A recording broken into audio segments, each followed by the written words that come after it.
बिहार प्राथमिक शिक्षक भर्ती की तैयारी करने वाले सभी अभ्यर्थियों का स्वागत करता है द मास्टर, आपका अपना यूट्यूब चैनल। तो भैया, बिहार में तृतीय चरण की शिक्षक भर्ती का फॉर्म भरा जा रहा है। उम्मीद है आप सभी लोगों ने फॉर्म भर दिया होगा। अगर नहीं भरा है तो जल्द से जल्द जाकर अपना फॉर्म भर दीजिए। देखिए भैया, तृतीय चरण की शिक्षक भर्ती बिहार में चल रही है, लेकिन हमारे पास बहुत ही कम समय बचा हुआ है पढ़ने के लिए। तो हमें इस कम समय में कैसे पढ़ना चाहिए जिससे हमें सरकारी नौकरी मिल सके, हमारा सिलेबस क्या है, एग्जाम पैटर्न क्या है, उसके हिसाब से हम कैसे तैयारी करें जिससे कम से कम समय में हम अपनी तैयारी को पूरा कर सकें, इसी टॉपिक पर आज का वीडियो लेक्चर है। तो चलिए स्टार्ट करते हैं आज का अपना वीडियो लेक्चर। तो बिहार में तृतीय चरण की शिक्षक भर्ती के लिए यह जो वीडियो है, ये प्राइमरी शिक्षक भर्ती यानी 1 से 5 की शिक्षक भर्ती की तैयारी करने वाले सभी अभ्यर्थियों के लिए बहुत ज्यादा महत्वपूर्ण है। इसमें सबसे पहले हम सिलेबस और एग्जाम पैटर्न पर चर्चा करेंगे,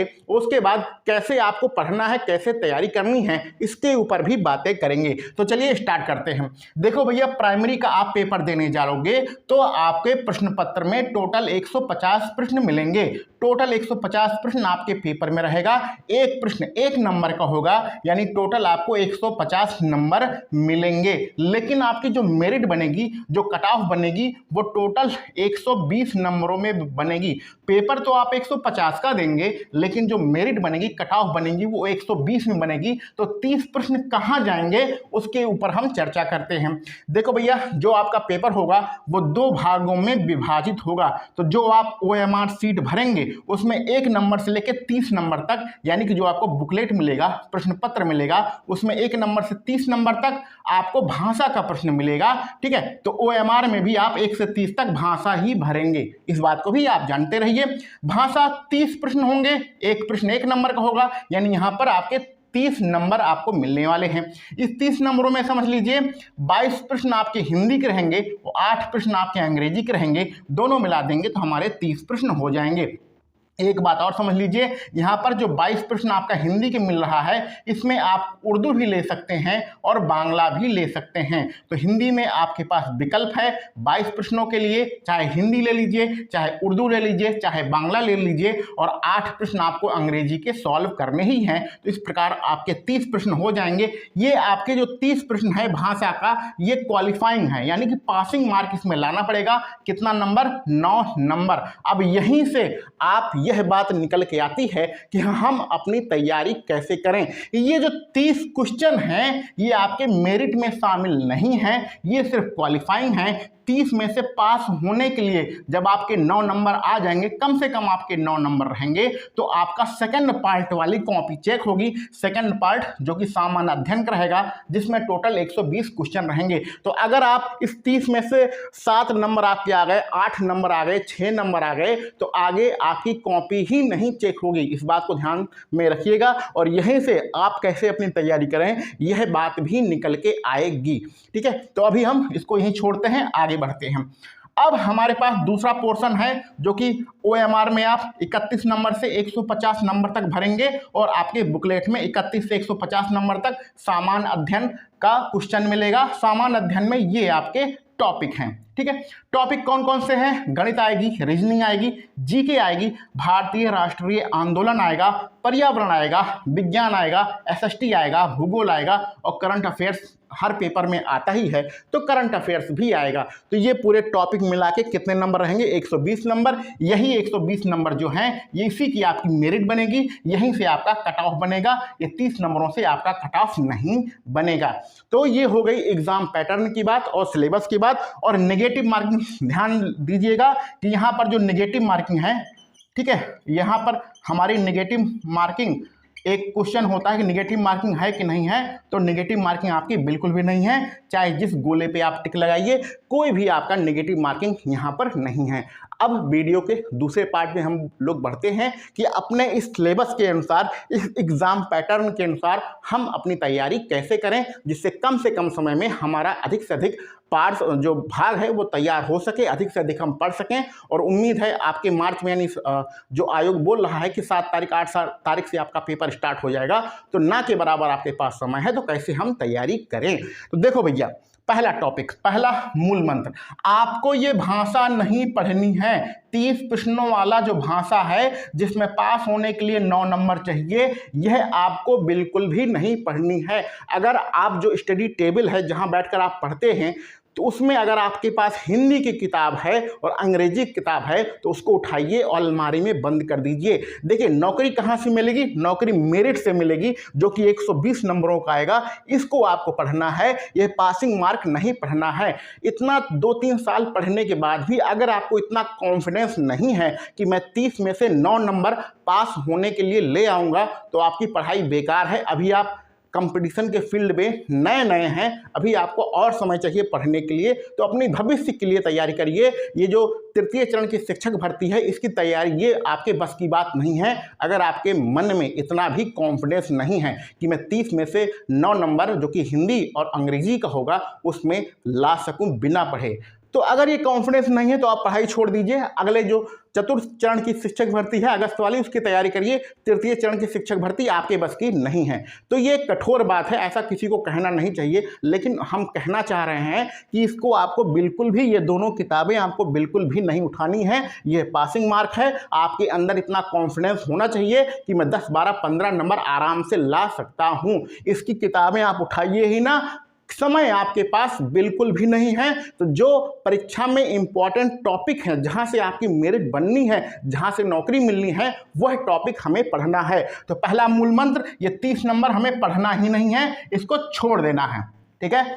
दूसरा मूल मंत्र ये है भैया कि अगर आप पेड बैच के चक्कर में पड़ गए हैं तो क्या ही किया जा सकता है। देखिए कोई भी टीचर खराब नहीं होता है, सारे टीचर अच्छे होते हैं, लेकिन जो पेड बैच पढ़ा रहे हैं वह सिर्फ और सिर्फ आपका जो अपना सिलेबस है उसको ख़त्म करेंगे। आपकी क्या परेशानी है, आप किस टॉपिक में कमज़ोर हैं, कौन सा टॉपिक आपका मजबूत है, इससे उन्हें कोई मतलब नहीं है और ना ये चीज़ें वो जानते हैं। तो आपको अपने अंदर सुधार लाना है। 10-15 दिन का जो भी, 20 दिन का जो भी समय है उसमें अपने अंदर सुधार लाइए। जो आपके मजबूत टॉपिक हैं उन्हें अधिक से अधिक मजबूत करिए, जो आपके कमज़ोर टॉपिक हैं उनके चक्कर में ज्यादा ना पड़िए।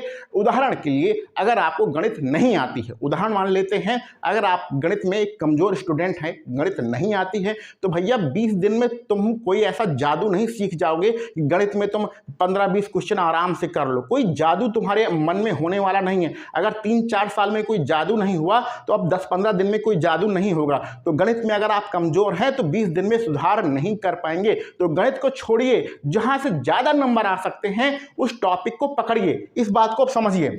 यहां पर सिलेबस हम देखते हैं। पिछले जो प्रथम चरण की शिक्षक भर्ती थी, जो प्रथम चरण वाली शिक्षक भर्ती थी प्राइमरी की, अगर उससे तुलना करें तो गणित के यहाँ पर 15 प्रश्न आए थे, रीजनिंग के यहाँ पर 16 प्रश्न आए थे। ठीक है। और ये जीएस, भारतीय राष्ट्रीय आंदोलन, पर्यावरण, एसएसटी, भूगोल और करंट अफेयर्स, इन सब को मिला दें तो कितने प्रश्न आए थे? लगभग 65 प्रश्न आए थे। मोटा मोटा मान लेते हैं, एक हर प्रश्न को गिनना संभव नहीं है, तो मोटा मोटा मान लेते हैं। तो ये पूरा टॉपिक जिसको हम लोग जीएस के अंतर्गत लाते हैं, इन सब को मिलाने के बाद 65 प्रश्न आए थे। इसमें हमने भूगोल का अलग से लिख दिया है, लगभग 19 प्रश्न, और करंट अफेयर्स के 15 नहीं, लगभग 17-18 प्रश्न थे यहाँ पर करंट अफेयर्स के। और इसके अलावा जो विज्ञान वाला पोर्शन है उसमें लगभग 25, यहाँ पर 30 लिखा है लेकिन 25 मान के चलिए, लगभग विज्ञान में 25 प्रश्न आए थे। तो इस प्रकार से टोटल 120 प्रश्न होते हैं। यहाँ लगभग आपके ये जो गणित और रीजनिंग मिलाएंगे तो लगभग 37-38 प्रश्न बन रहे थे, लेकिन यहाँ पर थोड़ा सा 1-2 नंबर कम लिखा गया है। 37-38 प्रश्न इन दोनों टॉपिक से मिलाकर, लगभग 25 प्रश्न विज्ञान से मिलाकर, और 65 से 70 जो प्रश्न थे वो आपके पूरे जीएस को मिलाकर आया था। यानी कि पूरा 120 नंबर का आपका सिलेबस बनता है। तो आपको क्या करना है? प्रीवियस ईयर का पेपर उठाना है। 2 चरण की शिक्षक भर्ती हो चुकी है, प्रथम चरण और द्वितीय चरण, दोनों चरण का प्रीवियस ईयर का आपको पेपर उठाना है और टॉपिक वाइज नोट कर लेना है किस टॉपिक से कितने प्रश्न आए थे। उदाहरण के लिए अगर आप यहां पर भारतीय राष्ट्रीय आंदोलन देख रहे हैं और गांधी आप पढ़ रहे हैं तो प्रथम चरण के शिक्षक भर्ती का पेपर और द्वितीय चरण का शिक्षक भर्ती का पेपर उठाना है, किस टॉपिक से कितने प्रश्न आए थे इसको आपको नोट डाउन कर लेना है। तो इस प्रकार जब नोट डाउन कर लेंगे तो वही टॉपिक आपका इंपॉर्टेंट है, उसको पढ़ना है। कहने का सीधा मतलब है कि किसी के ऊपर भरोसा करके नहीं बैठना है।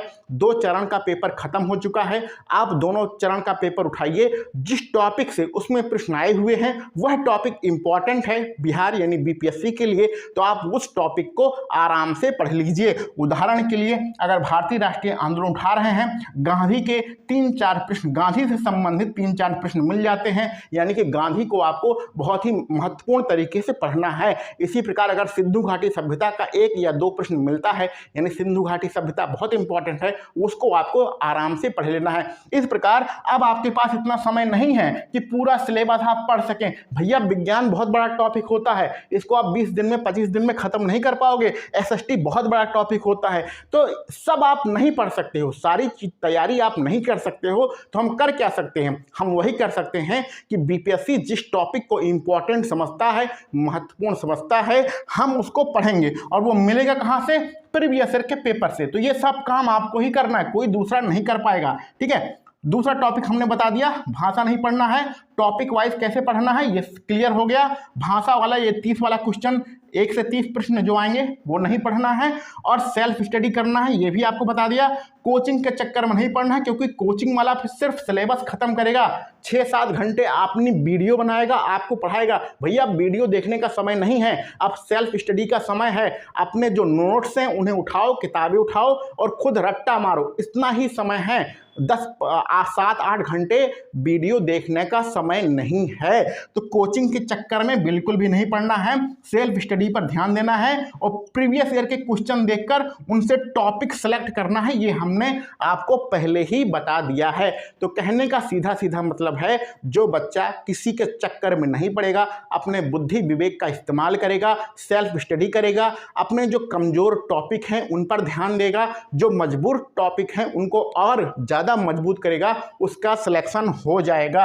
यहीं से अगर हम लेके चलें, तो अगर हम ऐसे बच्चे का उदाहरण लें जिसका गणित कमजोर है, जिसका भैया गणित कमजोर है, तो अब 2-3 साल 4 साल से वो तैयारी कर रहा है और गणित अपना नहीं सुधार पाया है, तो वो क्या कर सकता है? 20 दिन में क्या होगा? गणित बहुत स्ट्रांग हो जाएगा। अरे कुछ नहीं होगा। तो गणित को छोड़ो, गणित ना पढ़ो, गणित को छोड़ो भैया, अपना ये जीएस मजबूत कर लो। जीएस जो कि 65 से 70 नंबर का आएगा, तो इसमें ज़्यादा से ज़्यादा स्कोर करने की कोशिश करो। इसी प्रकार और इसका उल्टा उदाहरण लें, अगर कोई बच्चा गणित और रीजनिंग में बहुत ज़्यादा मजबूत है, अच्छा इसका तैयार है, तो जो कि गणित और रीजनिंग मिला के आपका 37 से 38 प्रश्न आते हैं, तो क्या करो, इसको इतना मजबूत कर लो कि इसमें से एक भी प्रश्न गलत होने की संभावना ना रहे, और जीएस में थोड़ा बहुत आप कर लो, जिससे कम से कम 70 प्रश्न तक पहुंच जाओ। पिछले जो प्रथम चरण की शिक्षक भर्ती थी उसमें 120 में 67 आपका कट ऑफ गया था, तो इस बार आप उम्मीद करिएगा 70, कम से कम आपको 70 लाना, 70 तक